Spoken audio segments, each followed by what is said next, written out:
এই যে মানে আলাইন থেকে দুবাই যাত্রাপথে একটা মাঝখানে অলিভ গার্ডেনে একটা রেস্টুরেন্টে বসে আমরা হালকা কিছু খেলাম। তার ভিতরে এই যে লেবান নামে একটা জিনিস অমৃতের মতো লাগলো এবং এটা খুবই স্বাস্থ্যকর একটা জিনিস। আর এই যে মালাই টি, মানে এটা একটা অমৃতের চেয়েও বড় যদি কিছু থেকে থাকে দুনিয়াতে, এটা হলো সেইটা। এই যে আমি আপনাদের দেখাই, এই যে মালাইয়ের এই যে স্বরগুলো ভাসতেছে এবং এটা এতটাই মজা। আমি একটা শেষ করার পরে আমি মজা বলছি বলে ওই যে মুস্তাক ভাই আরেকটা অর্ডার দিচ্ছে এবং কী যে মজা এটা বলে শেষ করা যাবে না। যাই হোক, বলে যেহেতু শেষ করা যাবে না, কিন্তু যেটুকু না বললেই না।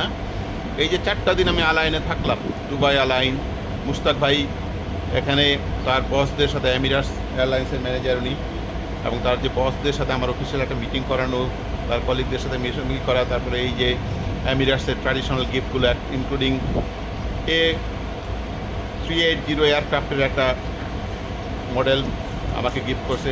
কত মানে উচ্চমার্গের একটা ভিজিট ছিল।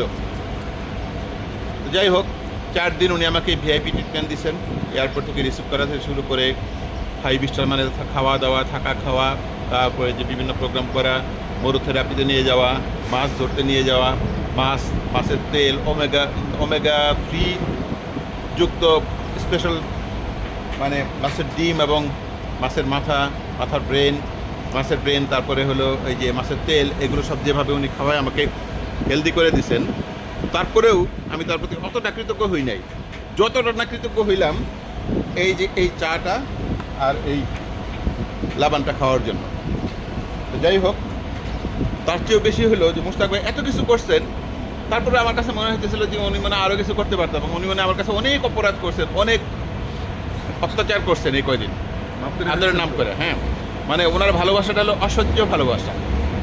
তো খুব বিরক্তি নিয়ে ফেরত যাচ্ছিলাম, কিন্তু শেষ মুহূর্তে উনি যে এই যে মালাই টিটা, যেটা নাকি স্বর ভাসতেছে ভিতরে, দেখালাম আপনাদের, এটা আরেকটা অর্ডার দেওয়ার জন্য ওনার গত 4 দিনের যত অন্যায়, অপরাধ এবং অবিচার করছেন আমার উপরে, সব মাফ করে দিলাম। আল্লাহ তুমি কবুল করো। Thank you. আসল বিচার করার মালিক তুমি, সব দেখছো। যদি অন্যায় করে থাকি তার তার বিচার করে দিও, যদি উনি অন্যায় করে থাকে। আল্লাহ উনি যদি এই 4 দিন বাদ দিয়েও যদি কোনো অন্যায় বিচার কোনোদিন করে থাকে, আপনি তাকে ক্ষমা করে দিন। আর যদি আমিন। অন্যায় ভাবে বিচার চাই, সেটাও তুমি দেখে নিও। আল্লাহ মাফ করেন। আস্তাগফিরুল্লাহ।